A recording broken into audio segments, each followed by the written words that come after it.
பாக்கியம் பெற்ற புனித சூசையப்பரே, எங்களுடைய துன்ப வேளையில் உமது புனித பத்தினியின் உதவியை இருந்து மன்றாடின பின்பு உமது பாதுகாவலையும் நம்பிக்கையோடு தேடி வருகிறோம். பொறுமையின் கண்ணாடியும் அமைதியின் தூதுவருமான புனித யோசேப்பே, திருக்குடும்பத்தின் தலைவராகவும் எங்கள் குடும்பத்தின் பாதுகாவலராகவும் இருந்து எங்களை காத்து என்றென்றும் வழிநடத்தி எங்களுக்காக இறைமகன் இயேசுவிடத்தில் பரிந்து பேசுபவரே, இம்மாதத்தில் நாங்கள் செய்யும் தொழிலை ஆசிர்வதித்து வியாபாரம் பெருகச் செய்யும். உண்மையோடும் நேர்மையோடும் நாங்கள் உழைக்க எங்களை திடப்படுத்தி ஊக்கப்படுத்தும்.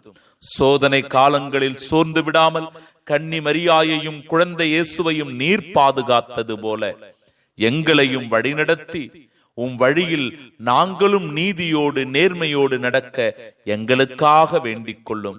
வான தூதர் போற்றும் நீதிமானே, வாழ்வில் வரும் துன்பங்களை உம்மை போல சந்தித்து வெற்றி கொள்ளச் செய்தருளும்.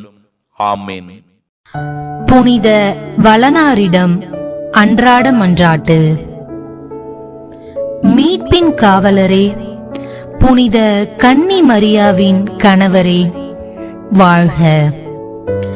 கடவுள் தம் ஒரே மகனை உம்மிடம் ஒப்படைத்தார்.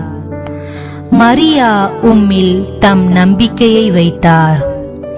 உம்முடன் கிறிஸ்து மனிதரானார். பேறு பெற்ற புனித யோசேப்பே, எங்களுக்கும் நீர் தந்தையாக இருக்கின்றீர்.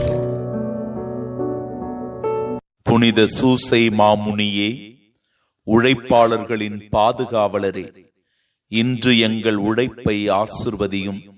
உழைப்பின் பலனை நாங்கள் பெறும்படி எங்களுக்காக மன்றாடும்.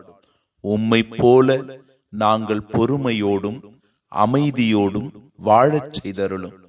எங்கள் பலவீனத்தால் கோபம் கொள்கிறோம், மனம் புண்படும்படி பேசுகின்றோம், பிறரை மனநோகம் செய்து விடுகின்றோம்.